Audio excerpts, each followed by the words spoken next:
మనసు నిండా మమకారంతో ఈ కార్యక్రమానికి ఇక్కడికి వచ్చి చిక్కటి చిరునవ్వుల మధ్య ఇంతటి ఆప్యాయతలు,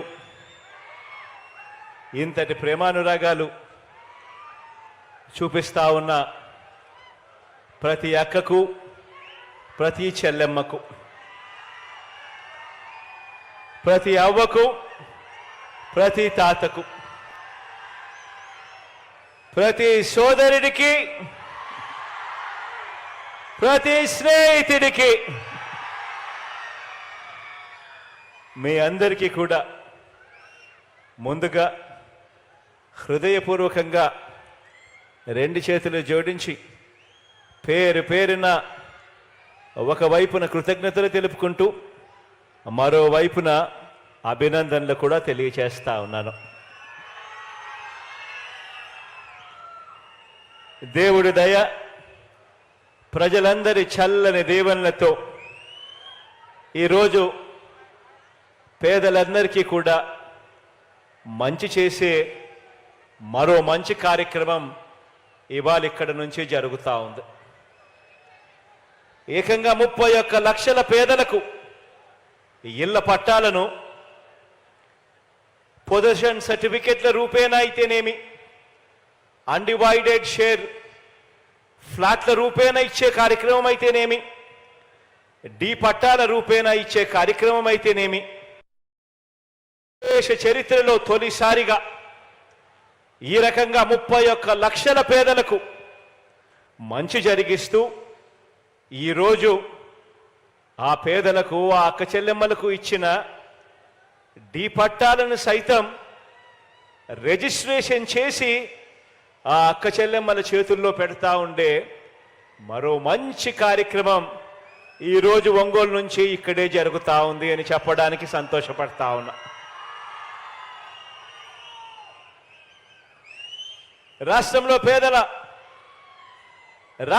పేదలందరికీ ఇళ్ల స్థలాలు ఇచ్చే విషయం కానివ్వండి, వారికి శాశ్వతంగా మేలు చేసే అడుగులు వేసే విషయంలో కానివ్వండి,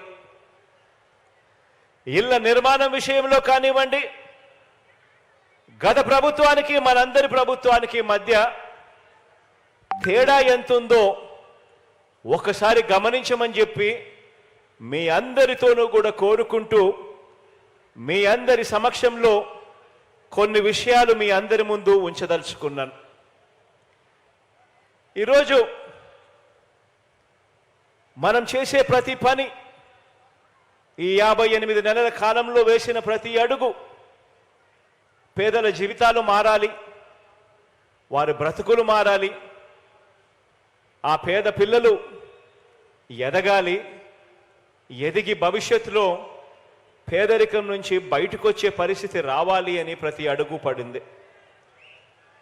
పేదలకు ఒక న్యాయం, పెద్దలకు మరో న్యాయం ఉండటానికి వీల్లేదని పేదలకిచ్చే ఇళ్ల పట్టాలను కూడా రాష్ట్రంలో ఐఏఎస్ అధికారులకు కానీ, లేకపోతే ఎప్పుడైనా ఎమ్మెల్యేలకు ఇచ్చే పట్టాలు కానీ, లేకపోతే ఇతర ప్రముఖులకు ఇచ్చే వాళ్లకు పట్టాలు ఇచ్చినప్పుడు వాళ్లకు ఏ నిబంధనలు అయితే వర్తిస్తాయో, ఏ నిబంధనలు అయితే వాళ్లకు పెడతామో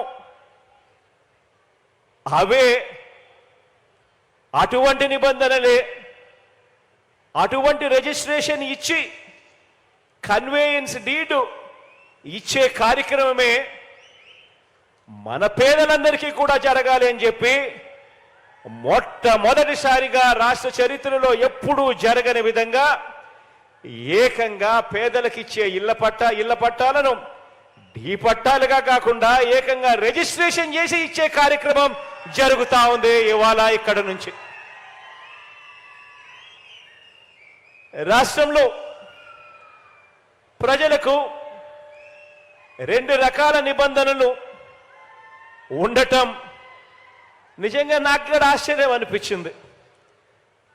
నాకు మొట్టమొదట తెలియదు.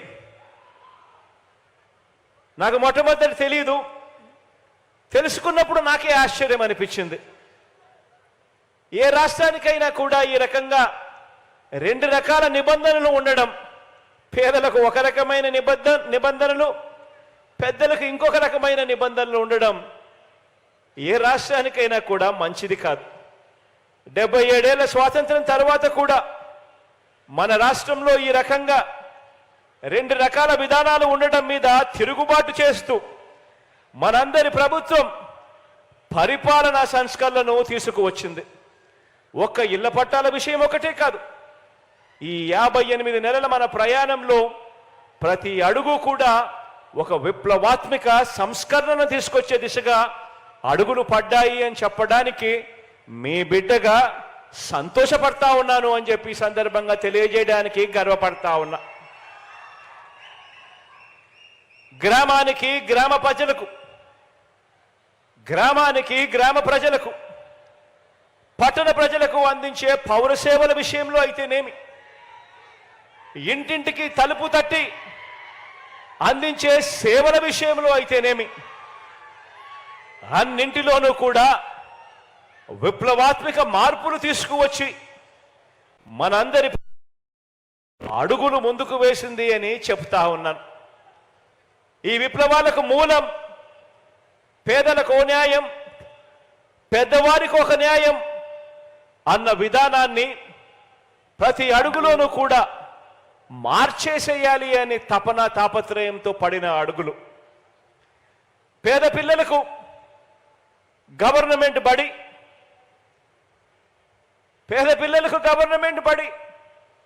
ఆ గవర్నమెంట్ బడిలో తెలుగు మీడియం మాత్రమే. అదే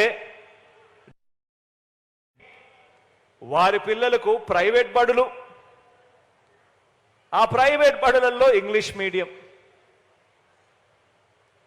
కేవలం ఇద్దరి మధ్య తేడా డబ్బులు ఉండడం మాత్రమే. ఇది మనందరి ప్రభుత్వం అధికారం రాకముందు ఉన్న పరిస్థితి. ఇప్పుడు పేద పిల్లలకు ఇంగ్లీష్ మీడియం, అది కూడా మన గవర్నమెంట్ బడులలోనే.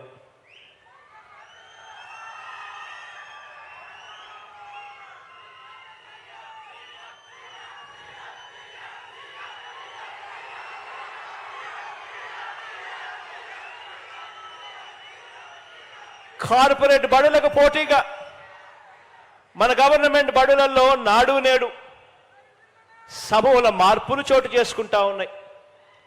గవర్నమెంట్ బడులలో పిల్లలకి ఇచ్చే టెక్స్ట్ బుక్లు బైలింగ్వల్ టెక్స్ట్ బుక్స్, సులభంగా అర్థం కావడానికి ఒక పేజీ తెలుగు, మరో పేజీ ఇంగ్లీష్.